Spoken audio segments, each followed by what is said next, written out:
ज्यांचे लहानपणी मी सामाजिक कार्यक्रम ऐकता ऐकता कार्यक्रम पाहता पाहता कीर्तनकार झालो, आदरणीय आमचे उमेशजी मामा उमेश शिंदे सर, त्यांनाही मामींनाही इथं बोलवलं कार्यक्रमासाठी, तेही इथं उपस्थित झाले. आणि खानदेश वारकरी मंडळाचे सदस्य त्यांना आज करायचं येणाऱ्या प्रत्येक कार्यक्रमाला तेही खानदेश वारकरी मंडळाचे सदस्य म्हणून प्रत्येक ठिकाणी बापूसाहेबांच्या खांद्याला खांदा लावून काम करतील अशी अपेक्षा करतो. आणि सर्व खानदेश वारकरी मंडळातील लहानांपासून तो मोठ्या सर्व मंडळींसाठी परमात्म्याजवळ एकच सांगेल, कल हमारी महफिल में चांद होंगे, गुल के गुलशन भी होंगे मेरे दोस्त, कल के हमारी महफिल में तुम्हारे जैसे चाहते नहीं रहेंगे, कल की हमारी महफिल में तुम्हारे जैसे चाहते नहीं रहेंगे. या सर्व वारकरी खानदेश मंडळाच्या सर्व सदस्यांना माझ्या पंढरीश पांडुरंग मालकाने उदंड आयुष्य द्यावं. उदंड ही वारकरी संप्रदायाची धारणा त्यांच्या खांद्यावर मिरत असताना, सर्वांसाठी आयुष्याची शिदुरी देवाजवळ मागत असताना या वाघ कुटुंबातील शाहूबाईंचं जाणं झाल्यानंतर काय करावं लागतं, उत्तर कार्य याच्यासाठी करावं लागतं.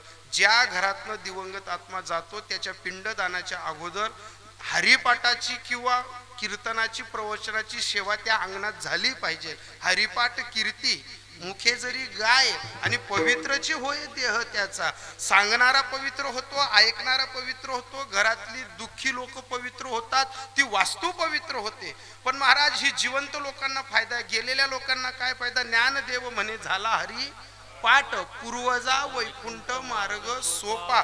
या ज्ञानदानाने, या अन्नदानाने आणि इथं उपस्थित असलेल्या माणसांची, सर्व वारकऱ्यांची नामचिंतनाची साधना आजींच्या नावाने अर्पण करत असताना तुका म्हणे घालू तयावरी भार आणि वाहू हा संसार देवा पायी. देवाच्या चरणी ही भक्तीची साधना टाकत असताना आजींना स्वर्गात चांगली जागा भेटावी म्हणून संपूर्ण वाघ कुटुंबाने जो आयोजन प्रयोजन केलं त्याला एकच म्हणतात, तुका म्हणे इह लोकीच्या व्यवहारे आणि नका डोळे धुरे भरोनी राहू. सर्वांचे शब्द समोराने स्वागत करत असताना एकच सांगेल, कुठं तीर्थावरती गेलात, कुठं फिरायला गेलात तर कपडे लत्ते घेऊ नका. येणाऱ्या काळाला सुरळीत पार पाडण्यासाठी आपल्या घरात 200 रुपयाची ज्ञानेश्वरी आणि 300 रुपयाचा गाथा घ्या. उद्या आपल्या मुलींची आणि मुलांची फारकती फाटू नये म्हणून असं वाटत असेल तर आपल्या मुलाला इंजिनियर बनवा, आपल्या मुलाला डॉक्टर बनवा, आपल्या मुलाला वकील बनवा, पण एकदा तरी तुकोबरांच्या गाथ्याचं पारायण त्याला करायला लावा. अरे आपल्या पोराला तुम्ही जगातला राष्ट्रपती बनवा, पण त्याला एकदा तरी ज्ञानेश्वरीचं पारायण करायला लावा. जगामध्ये तुमच्या मुलाची पाहिजे तेवढी प्रगती होऊ द्या. जर त्याने तुकोबरांच्या गाथ्याचं पारायण केलेलं असलं, ज्ञानेश्वरी पारायण केलेलं असलं, तर तुम्हाला म्हातारपणी वृद्ध आश्रमात तुमचा पोरगा पाठवणार नाही. ही परंपरा वारकरी संप्रदायाची छाती ठोकून सांगून जाईल. एवढं जरी केलं तर तुका म्हणे इह लोकीच्या व्यवहारे नका डोळे धुरे भरोनी राहू. सर्वांचे शब्द सुमनाने स्वागत करतो. आणि ज्या वेळेस आपल्या घरात ज्ञानेश्वरी आणि तुकोबरांचा गाथा आला, आपली पोरं पारायण करत नसतील तर कमीत कमी आई वडिलांनी ज्ञानेश्वरी आणि तुकोबरांचा गाथा हातात घ्यावा आणि शेवटी घरामध्ये मुलांच्या समोर या एका मंत्राचा जप करावा. कोणता मंत्र आहे तो? ज्ञानेश्वर माऊली ज्ञानराज माऊली तुकाराम, ज्ञानेश्वर माऊली ज्ञानराज माऊली तुकाराम. सर्वांचं कौतुक करत असताना विश्वकर्मा साऊंड सिस्टीम वाले दादा तुमचं राहिलं, तुमचंही शब्द सुमनांनी कौतुक करतो. जय विठ्ठल जय हरी विठ्ठल, जय विठ्ठल जय हरी विठ्ठल. बोलिले कोरे वेडे वाकुडे उतरे करा जमा अपराध महाराज तुम्ही सिद्ध नाये विचारे अधिकार म्या पुरा करा जमा अपराध महाराज तुम्ही सिद्ध. तुका मन ज्ञानेश्वर का पायापैकी करा जमा अपराध महाराज तुम्ही देव तुकाराम. तुकाराम तुकाराम तुकाराम. पुंडलिक वरदा.